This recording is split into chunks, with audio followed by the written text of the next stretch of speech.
السلام علیکم ورحمۃ اللہ وبرکاتہ۔ ناظرین کرام، سامعین کرام، امید ہے کہ آپ حضرات بخیر ہوں گے۔ اللہ تبارک و تعالیٰ کا بے انتہا فضل و کرم ہے، اس کی مہربانی ہے کہ اس نے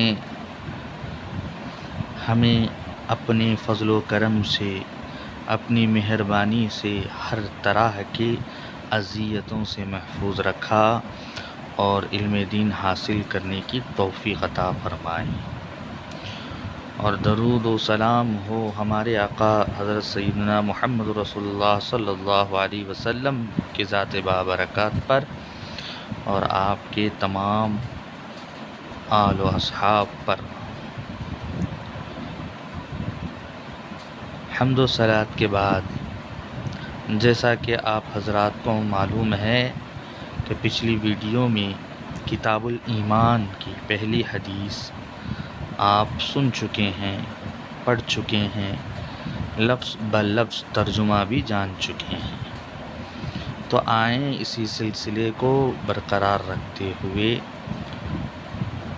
اسی سلسلے کو آگے بڑھاتے ہوئے، اسی سلسلے کی تسلسل سے ہم دوسری حدیث پڑھیں گے۔ حدیث شروع کر رہے ہیں کہ حضرت ابن عمر رضی اللہ تعالی عنہما سے مروی ہے، عن ابن عمر رضی اللہ عنہما قال، کہ انہوں نے فرمایا، قال رسول اللہ صلی اللہ علیہ وسلم، کہ حضور اکرم صلی اللہ علیہ وسلم نے فرمایا، بنی الاسلام علی خمس۔ بنی، بنا، یبنی، بنی، اس میں بنیا جو ہے فعل مجہول کا صیغہ ہے، اور بنیہ کے بعد اسلام آیا ہے۔ بنی الاسلام پڑھیں گے اس لیے کہ بنیہ فعل مجہول ہے اور اسلام نائب فاعل ہے، یعنی جسے مفعول ما لم یسمى فاعلہ کہا جاتا ہے۔ فعل مجہول کے بعد کبھی بھی نائب فاعل کو لایا جاتا ہے، مفعول ما لم یسمى فاعلہ کو لایا جاتا ہے۔ تو یہ ایسا مفعول ہے جس کا فاعل معلوم نہیں ہے، موسوم نہیں ہے، ما لم یسمى فاعلہ، جس کا فاعل موسوم نہیں کیا گیا ہے۔ تو فعل مجہول کے بعد نائب فاعل کو لایا جاتا ہے جس کے فاعل کا نام موسوم نہیں ہے، تو اس کا ترجمہ کیا جاتا ہے اسلام۔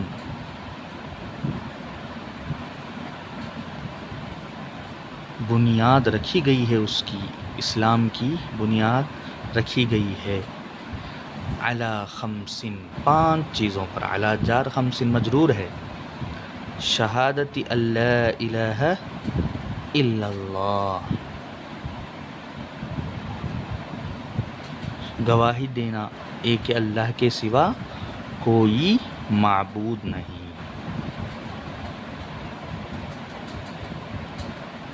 وَأَنَّ مُحَمَّدًا عَبْدُهُ وَرَسُولُهُ، اور بے شک محمد صلی اللہ علیہ وسلم اللہ کے بندے، یعنی اس کے بندے، وَرَسُولُهُ، اور اس کے رسول ہیں، یعنی اللہ کے رسول ہیں۔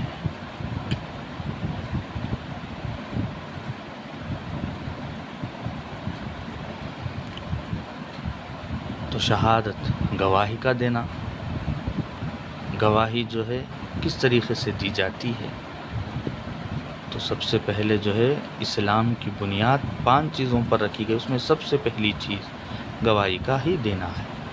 اگر کلمہ ہی نہیں پڑھا تو دوسری عبادتیں ہزار بھی کر لیں تو کیسے قبول ہوگی؟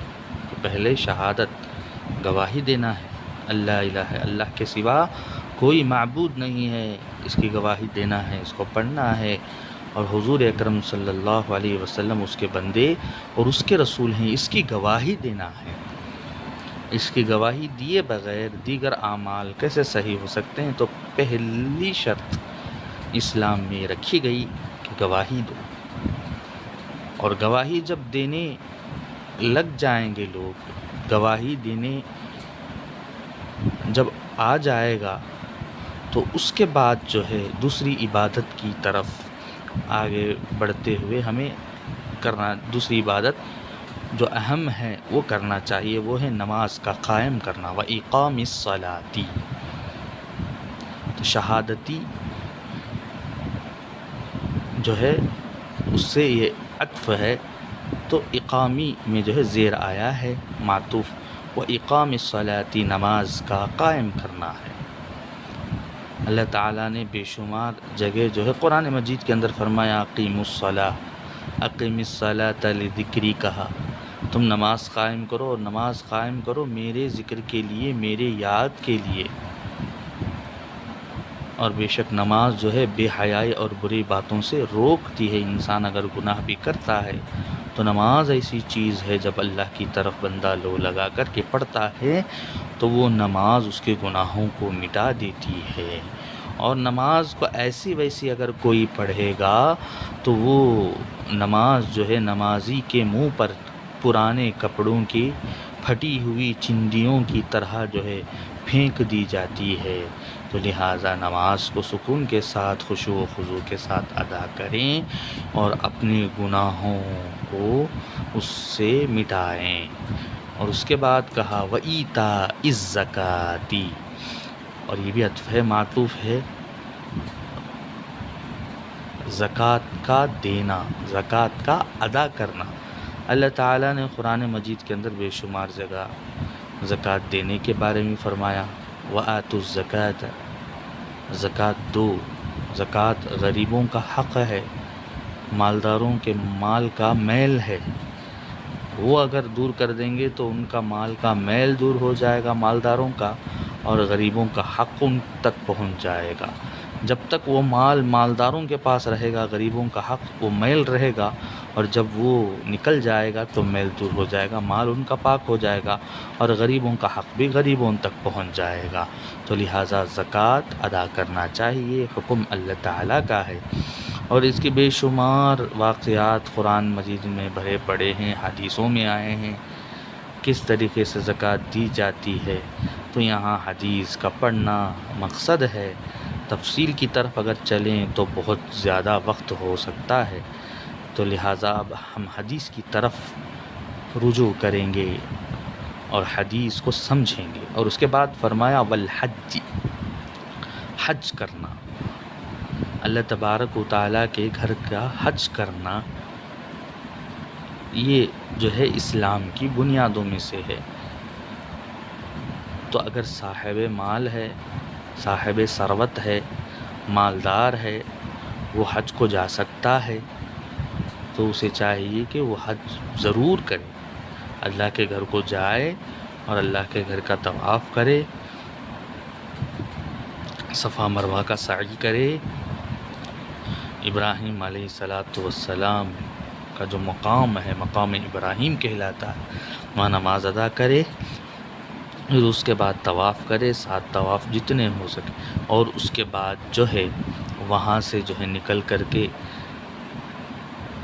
مزدلفہ، مینا، عرفہ، جہاں جہاں جانا ہے جا کر کے، اور شیطان جمرہ عقبہ، جمرہ اولا کو پتھر سب وغیرہ سب مارے، اور اس کے بعد حج کے جتنے بھی ارکان ہو دم دے، یعنی ذبح کرے، بکرا قربانی دے، اور اس کے بعد جو ہے واپس لوٹ کر کے پھر آئے،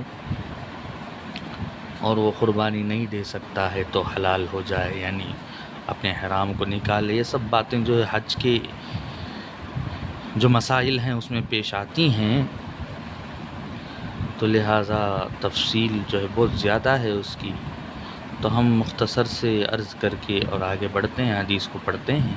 تو حج کرنا جو ہے اسلام کی بنیادوں میں سے ایک بنیاد ہے۔ اس کے بعد فرمایا وصوم رمضان، رمضان کے روزے، رمضان کا روزہ رکھنا، رمضان کے مہینے کے روزہ رکھنا یہ اللہ تعالیٰ نے فرض کر دیا ہے، اور اس کے بھی بے شمار مسائل ہیں۔ قرآن مجید کے اندر ہی اللہ تعالیٰ نے بے شمار مسائل بیان کر دیے ہیں، اور حدیث میں بھی حضور صلی اللہ علیہ وسلم نے بے شمار مسئلے بیان کیے ہیں۔ متفق علیہ، یعنی امام بخاری اور مسلم دونوں نے اس حدیث کی روایت کی ہے۔ اور دوسری حدیث بھی ہم پڑھ لیتے ہیں، دیکھیں وعن ابی ہریرہ رضی اللہ عنہ قال، حضرت ابو ہریرہ رضی اللہ تعالی عنہ سے مروی ہے کہ انہوں نے فرمایا، قال رسول اللہ صلی اللہ علیہ وسلم، کہ حضور اکرم صلی اللہ علیہ وسلم نے ارشاد فرمایا، الایمان، ایمان جسے کہتے ہیں، بضع و سبعون شعبۃ، 70 یا 70 چلر سے بھی زیادہ شاخیں ہیں۔ بضع ٹکڑوں کو کہا جاتا ہے، یہاں دیکھیے حاشیے میں، بضع البضع القطعۃ من الشیء، کسی چیز کا ٹکڑا ہے، وہو فی العدد ما بین 3 الی 9، وہ جو ہے عدد میں، گنتی میں جو ہے 3 سے لے کر 9 تک ہے، وہو فی العدد ما بین 3 کے درمیان سے لے کر 9 تک جو ہے اسے بضع کہا جاتا ہے، چلر، 3 سے 9 تک کے درمیان۔ ہاں، ایمان جسے کہتے ہیں، بضع و سبعون شعبۃ، 70 چلر سے زیادہ شاخیں ہیں، 70 چلر شاخیں ہیں یا 70 سے زیادہ شاخیں ہیں۔ بضع 3 سے 9 تک چلر ہیں، چلر کہا جاتا ہے۔ تو بضع و سبعون شعبۃ، ایمان جسے کہتے ہیں وہ 70 یا 70 چلر سے زیادہ اس کے شاخیں ہیں۔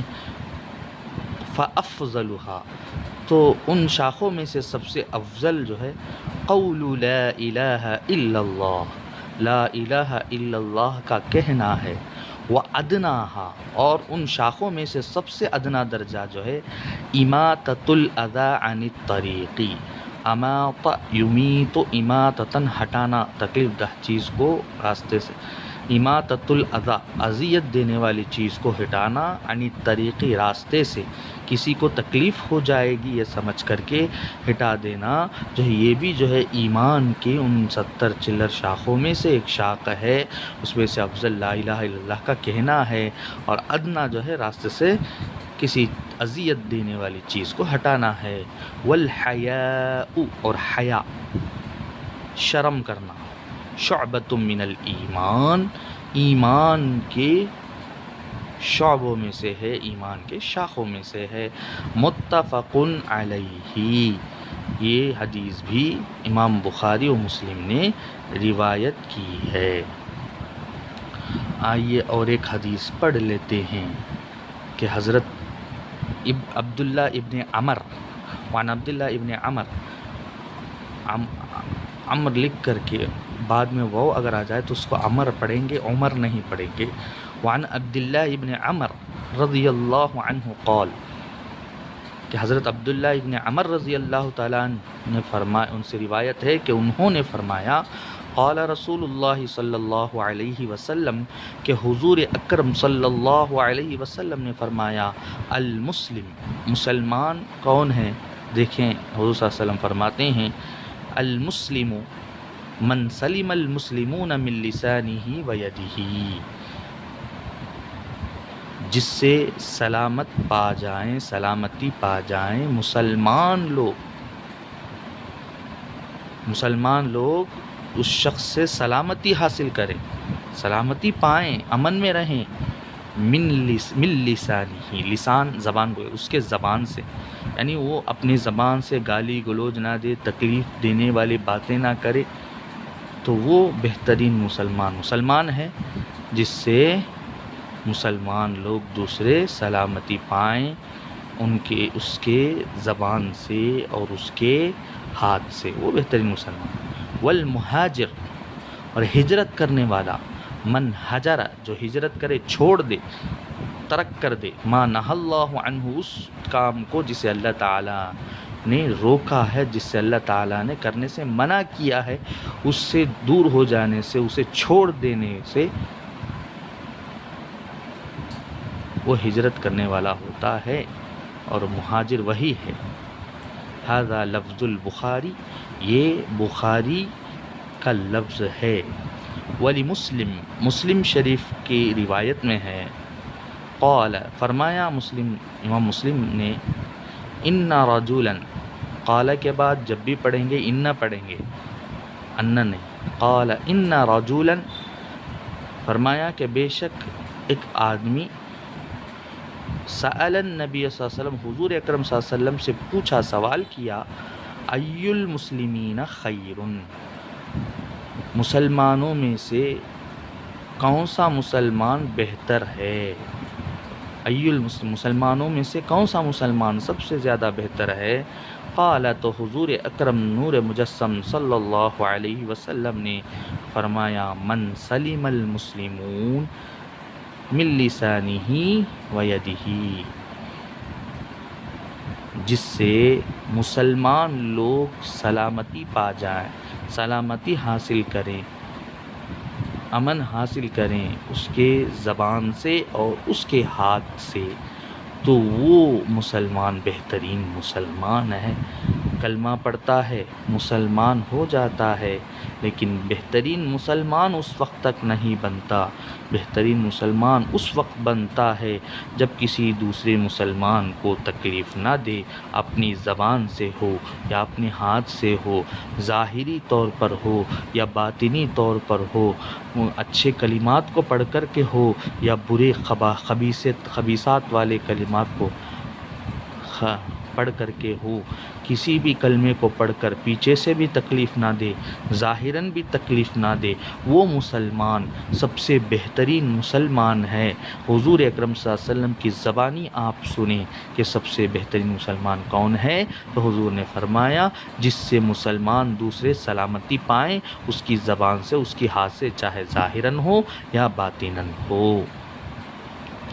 اب آئیں دوسری حدیث، عربی پڑھ لیتے ہیں، کتاب الایمان کی۔ بہت مزہ آ رہا ہے حدیث پڑھنے میں، کیونکہ ہمارے آقا صلی اللہ علیہ وسلم کی باتیں ہیں، اسے پڑھ کر کے اس کے مطابق عمل کرنا اور اپنے ایمان کو جو ہے بڑھانا ہے، اپنے ایمان کو بڑھانا اسی سے ہے، گھٹانا نہیں ہے۔ ان باتوں پر عمل کریں گے تو ہمارا ایمان بڑھتا جائے گا، اگر ہم چھوڑ دیں گے، گناہوں میں پڑ جائیں گے، ان باتوں کو ترک کر دیں گے تو ہمارا ایمان گھٹتا چلا جائے گا۔ تو ایمان کو گھٹنے نہیں دینا چاہیے، بلکہ ہم کو اب ایمان کو بڑھانے کے لیے جو ہے کچھ کام کرنا ہے، بڑھانے کی ضرورت ہے، گھٹانا نہیں چاہیے۔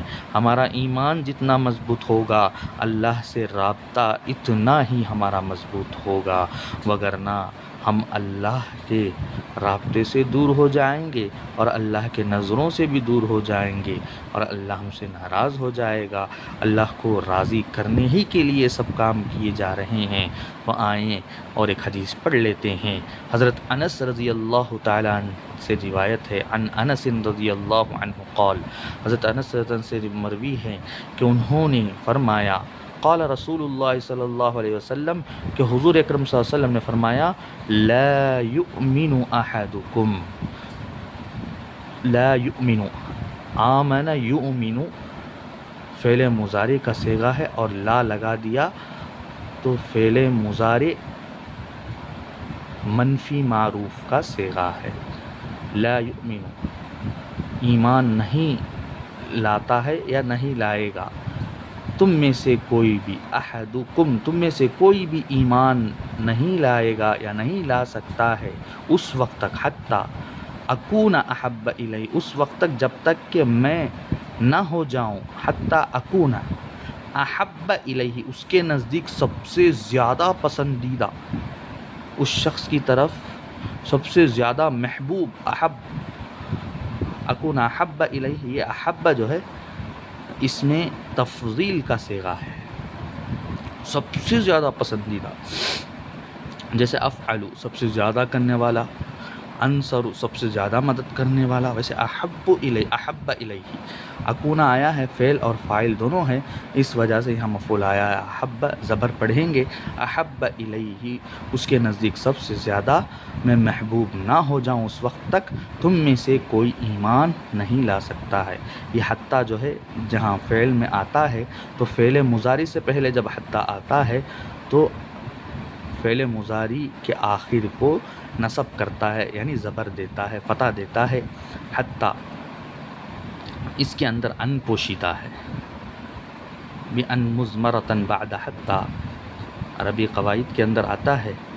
تو حتیٰ کے بعد اکونا اس لیے ہوا اس وقت تک جب تک کہ میں نہ ہو جاؤں احب الیہ اس کے نزدیک سب سے زیادہ پسندیدہ، سب سے زیادہ محبوب، کس سے بڑھ کر؟ من والدی ہی اس کے والد سے بڑھ کر، پیدا کرنے والے سے بڑھ کر، وولدی ہی اپنے بچے سے بڑھ کر. اپنے بچہ جو ہے جان سے زیادہ پیارا ہوتا ہے، تو اس بچے سے بڑھ کر حضور صلی اللہ علیہ وسلم محبوب ہوں اس شخص کے نزدیک. اور فرمایا والناس اجمعین تمام لوگوں سے بڑھ کر حضور ایک ہی اس شخص کے نزدیک سب سے زیادہ پسندیدہ ہوں، تب وہ ایمان والا بنتا ہے. مشکات شریف کے حدیث میں موجود ہے. اور فرمایا انہوں نے متفق علیہ، یعنی امام بخاری اور مسلم دونوں نے روایت کی ہے، متفق علیہ کی حدیث ہے. اللہ تعالیٰ سے دعا گو ہوں کہ پروردگار ہم تمام کو کہی ہوئی باتوں پر عمل کرنے کی توفیق عطا فرمائے، نور ایمان ہمارے دلوں میں پیدا فرمائے، اور کلمہ، نماز، روزہ، زکوٰۃ، حج، اسلام کی بنیاد کو جو 5 چیزوں پر ہے اسے صحیح طور پر ہمیں ادا کرنے کے اللہ تعالیٰ توفیق عطا فرمائے. ان ارکانوں کو صحیح طور پر ادا کر کے بغیر کسی دکھاوے کے عمل کر کے اللہ کی قربت کو اللہ تعالیٰ حاصل کرنے کی توفیق عطا فرمائے. اور ایمان کے جو 70 شاخیں ہیں ان تمام کو بھی جان کر اس پر عمل کرنے کی توفیق عطا فرمائے. یا جو چیزیں حضور صلی اللہ علیہ وسلم نے یہاں بتائی ہیں وہ ظاہری طور پر ان پر بھی کما حق کو عمل کرنے کی اللہ تعالیٰ توفیق عطا فرمائے. اور دوسرے مسلمانوں کو تکلیف دینے سے، زبان سے ہو یا ہاتھ سے ہو، ظاہری طور پر ہو، باطنی طور پر ہو یا روحانی طور پر ہو، یا کسی بھی کلمے کی طرف سے پڑھ کر ان کو تکلیف پہنچانے سے حفاظت فرمائے، اور برے کلمے سے تکلیف دینے سے حفاظت فرمائے، بری چیزوں کو بھیج کر ستانے سے ان کی حفاظت فرمائے. سب وہ یہ حدیث کے اندر ہی آئے گا، اگرچہ کسی طریقے سے بھی تکلیف کیوں نہ دے. اگر وہ باطنی طور پر تکلیف دیتا ہے تو اللہ تو جانتا ہے باطن میں کیا کر رہا ہے، اور ظاہر تو انسان دیکھ سکتا ہے، باطن کو نہیں دیکھ سکتا ہے، لیکن اللہ ظاہر اور باطن دونوں کو دیکھ سکتا ہے، جو چھپاتے ہیں وہ بھی دیکھ سکتا ہے. تو لہٰذا کسی بھی طریقے سے مسلمان کو تکلیف نہ دیں. ہم تمام کو اللہ تعالیٰ نیک مسلمان بننے کی توفیق عطا فرمائے، اور اس کے بعد حضور صلی اللہ علیہ وسلم پر بے پایہ محبت کرنے کی توفیق عطا فرمائے. سب سے زیادہ محبوب ہمیں حضور کو بنانے کی اللہ تعالیٰ توفیق عطا فرمائے. اس حدیث کے مطابق مصداق ہمیں بننے کی توفیق عطا فرمائے. اللہ تعالیٰ سے اور مزید دعا گو ہوں کہ اللہ تعالیٰ ہمیں علم نافع عطا فرمائے، نقصان دینے والے علم سے حفاظت فرمائے، اور تکبر والے علم سے ہماری حفاظت فرمائے، تواضع والا علم حاصل کرنے کی ہمیں توفیق عطا فرمائے، اور ہم تمام کے دلوں میں اخلاص اور للہیت عطا فرمائے، اس کے ساتھ عمل کرنے کی بھی توفیق عطا فرمائے. پھر ہم آپ ملیں گے دوسری ویڈیو کے ساتھ، تب تک ہمیں دیں اجازت. اللہ حافظ. السلام علیکم ورحمۃ اللہ وبرکاتہ.